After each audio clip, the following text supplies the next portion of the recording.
I wonder if I could start by asking you about The Handmaid's Tale. The series was very big here, both series very big here in the last couple of years. One of the messages of The Handmaid's Tale is that if you're going to stop the advance of feminism, you have to repress it. Do you agree with that? Do you think that's what that story's about? No, and I think Margaret Atwood had her comeuppance quite badly. She wrote that Handmaid's Tale because she fell afoul of the radical left in Canada about a year ago and was taken out quite dramatically. And so, you know, the chickens tend to come home to roost. And I don't think there's any evidence at all that there's going to be a widespread movement to re-oppress women, because I don't think that there's the desire to do that on the part of men, as far as I can tell. I mean, I certainly don't meet men who want to do that. Nevertheless, you've had quite a lot to say critically about feminism. Yes, lots. Yes. I wonder why you think the consequence of feminism really is worse for men, as well as for women, than its flowering. Well, I don't necessarily think the consequence of feminism per se is. I mean, the idea that now that we have the technological means to do so, which is primarily effective reproductive control, and that's only been the case since the 1960s, that the idea that we should open up the economic landscape to talented people of all types is only intelligent. And it's clearly the case that if you look worldwide and you look at the statistics, that countries that have the most advanced legislation with regards to the promotion of women's rights are also overwhelmingly the countries that are more likely to do well economically. All of that makes perfect sense, and we've done quite a remarkable and rapid job of roughly equalizing the number of women and men who are occupied in general, and I think that's all to the good. But the radical edges of the feminist doctrines are absolutely appalling in my estimation. They bear no academic water whatsoever. They're contemptible in their emphasis on insistence on collectivized identity, and also their insistence that the West is basically best viewed as an oppressive patriarchy, which is simply not true. So I've seen a video of you saying that feminists, not radical feminists, but feminists, have an unconscious wish for brutal male domination. It doesn't quite square with what you've just told me. Well, one of the things that I'm very curious about is the relative lack of the relative silence on the part of Western feminists about countries that truly are oppressive, like Saudi Arabia. It's not exactly answering the question, though. Oh, it's exactly answering the question, because I'm looking for the psychological reason why there would be much less reaction on the part of the radical feminists to countries that generally are oppressive patriarchies, instead of reacting the way they are to Western countries which genuinely aren't. Right, so to be clear then, if the basic premises of feminism are things like respect for everyone, the right to make choices, opportunities, safety for all, quality of life shouldn't be gendered. You presumably believe none of those things should be gendered. Well, it depends on what you mean by equality of life, because there's two different kinds of equality. I mean quality of life. Quality of life. Well, it would be good if it wasn't gendered or a consequence of race or a consequence of ethnicity or any of the things that are fundamentally irrelevant to progressive and productive movement through the world. I mean, any sort of discrimination that's arbitrary, so that's not linked to the desired outcome with regards to an organization, is counterproductive. And I think that virtually every reasonable person already agrees on that. And the problem is that, you know, we tend to view any inequality of outcome, any unequal distribution of the fruits of effort as indication of systemic oppression, and it's not. So that's just... Okay. One of the things that strikes me about the world we live in now is that there are a lot of men who are struggling to work out where they fit in. And I wonder whether one of the reasons for that is that most boys, as we grow up, we're given few mechanisms for dealing with being ignored or belittled or abused or being told we're wrong or just being left out. And we hanker for a world that treats us as we used to be treated as little boys. Do you think that is a fair summation of a part of the Western world today? Well, I think that boys are actively discouraged. And I think that that's a huge error, and one that will eventually backfire on women to the degree that they're also attempting to develop masculine abilities. I think they're discouraged because the fundamental axiom of the radical leftists is that the West is an oppressive patriarchy and that all of the negative consequences of that are a consequence of men's actions. And if that's the case, then when you see young men attempting to manifest ambition or competitive ambition, that sort of thing, then it's very easy to punish that or at least not to encourage it. And that's not a good thing for anyone. What I'm asking you is that whether you think that men need help to learn what women have always had to learn, which is that you don't get preferred status just because you exist. No, I don't think men need help to learn that. I don't think that men have ever presumed that, and I don't think that we have had preferred status just because we exist. For men throughout the bulk of history, life has been extraordinarily brutal. Men have had by far the most dangerous jobs. They've gone to war. They're much less likely to be reproductively successful. The idea that men have been preferentially treated as a group across history is an absurd idea. A small percentage of men have been more powerful than men and women, but that is not the same as saying that there's been some global gender advantage that's characterized human interactions. And you don't accept that advantage that happened to a small group of men was reflected right through society, right down into family groups, and you don't accept that it's been reflected at each level. That men certainly not at each level. No, I don't think there's any evidence whatsoever that that's the case. It's partly the evidence, for example, is that you have twice as many female relatives ancestors as male, because the male reproductive success rate is half of that of women. So no, there is no evidence for that. And the idea that, the best way to view history is as an oppressive struggle between men and women is an absolutely appalling way of viewing human interactions. That's a jump from what I said. But let's talk about order and chaos, which is the theme, one of the big themes in your book. Order is male, masculine, and chaos is feminine. You quote approvingly the Taoist goal of walking the border between chaos and order. Right. But you're not a Taoist, I think. You've called your book 12 Rules for Life, an antidote to chaos. In other words, it's a search for order. It's not a search for walking the border. And search for rebalancing order, I would say. Would you say, rather than simply a search for order and a rejection of chaos? No, it's definitely not a rejection of chaos. It's a rejection of excess chaos. It's an antidote to chaos, though. An antidote to chaos, well, right. Because it is the matter of walking the line that's the relevant issue. So, and the next book is called...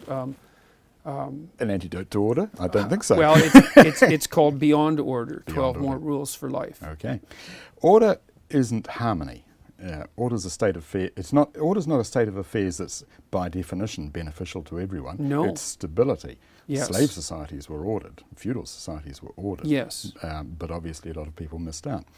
So I'm wondering whether you would think that if you had called the book How to Find a Balance Between Chaos and Order, if that had been the subtitle, whether it might have been a rather different book.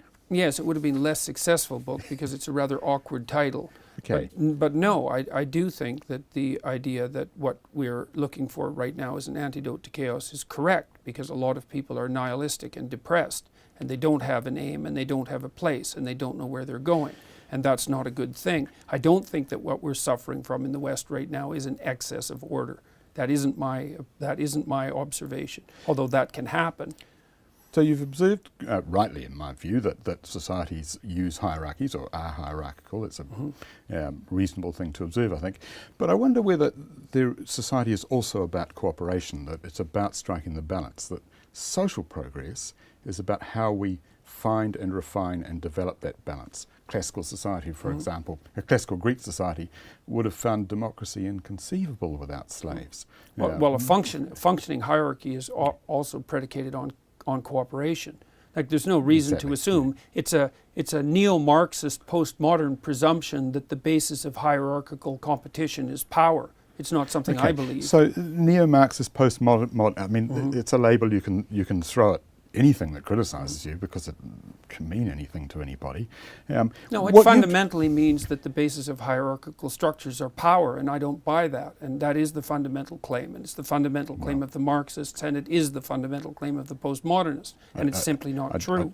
I don't want to go down the rabbit hole of what Marxism might have to say to postmodernism and vice versa, because I'm sure you'll agree it's a rabbit hole. But I did want to ask you, given that society evolves, I mentioned from ancient Greece and so on before, why is it useful not to go back to that and look at how society's evolved? In your book, you go back to lobsters 1/3 billion years ago, and that's the basis on which you stake your claim that we need to be understanding the role of hierarchies rather than looking at the balance between hierarchy and cooperation. Well, we need to go back to the fundamental biochemistry, because we need to understand how important a role our own perceptions of our hierarchical position is in our emotional regulation. So you have a mechanism that's unbelievably ancient and deep, very embedded inside your psychophysiology, that marks where you are in a given hierarchy. And it determines how much negative emotion and how much positive emotion you feel. And it's not under voluntary control. It's one of the fundamental control mechanisms of the brain. And the reason I made the case that it was 1/3 billion years old was to try to indicate just exactly how widespread and powerful this mechanism is. And it helps understand, for example, why people are so hurt by status reduction, because they definitely and are. it also marks a difference between you and a lot of others, I would guess, that you would say that's defining, that if it's 1/3 billion years old, it's hardwired, as you've just explained. Others would say that actually as humans, we have developed cooperative social mechanisms that take us far beyond that, and it is far more valuable to look at how we evolve together than to go back to the idea that actually we're simply crustaceans at heart. Well, we've certainly determined how to structure our hierarchies so that cooperation plays a much larger role in them than they do in most animals. But that doesn't mean that that's altered the fundamental way that our biochemistry interacts with hierarchy. And so the idea, the critics of especially the first chapter of my book didn't read it because I wasn't justifying hierarchies. I was attempting to point out that we're very sensitive to hierarchical position, and that the best way to occupy a position in a hierarchy, to move up and to occupy a proper position, is to play a careful reciprocal social game and not to use power. So. Yes, you do argue that, yes. Could we talk for a moment about Me Too? You've rejected the idea that we should always believe the victim in a rape Well, that's accusation. obvious. That's what happened in the lynch cases in the 1950s in the United States. The victim was always believed. Yes, and I was going to say that's fair enough. But why not accept the situation as being the victim deserves to be treated as if she's telling the truth in our attempts to get at the truth, and in doing that, we do our best not to re-victimize her. Because that isn't how the adversarial system works, and I don't think But why not advocate for that? Because the adversarial system is a very effective judicial system, and it's certainly the case that among crimes that are falsely reported, rape crimes are at the top of the list. So there is no believing the victim. There's no reason for people to assume that when they enter the criminal justice system that they're going to be treated with kid gloves or treated easily.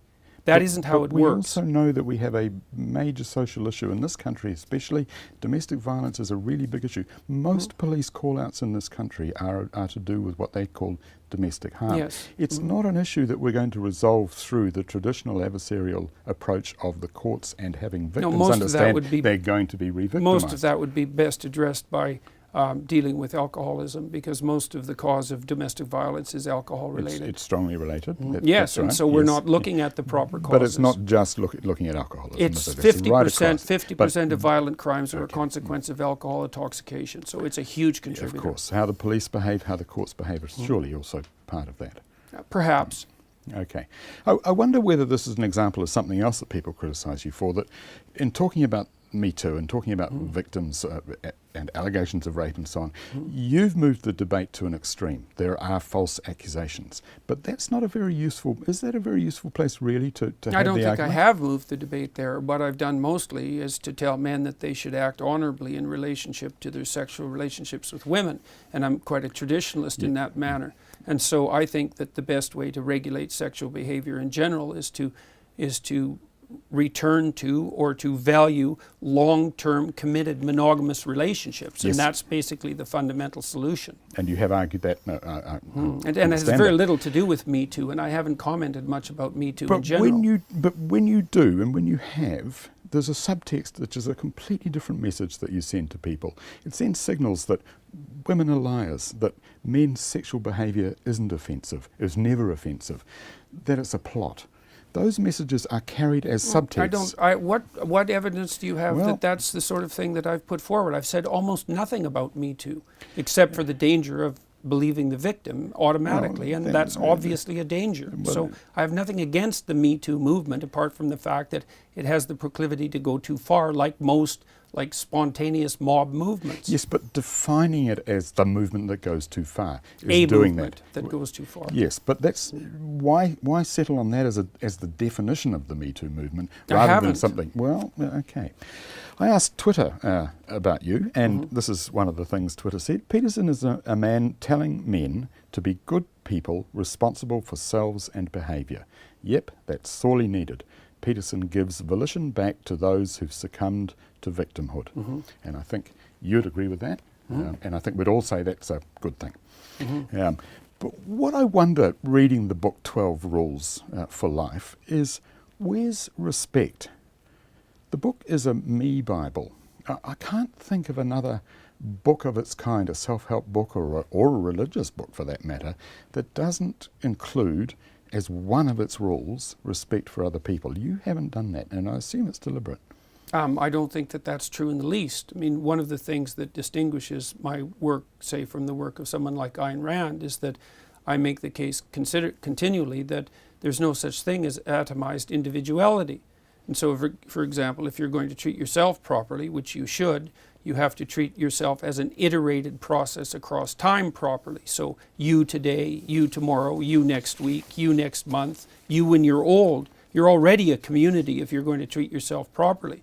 And if you treat yourself properly, you're going to take into account your family, and you're also going to take into account your community, all simultaneously. But the right place to start is with the things that are within your local control, and there's some humility in that. It certainly has nothing to do with instantaneous self-gratification or selfishness.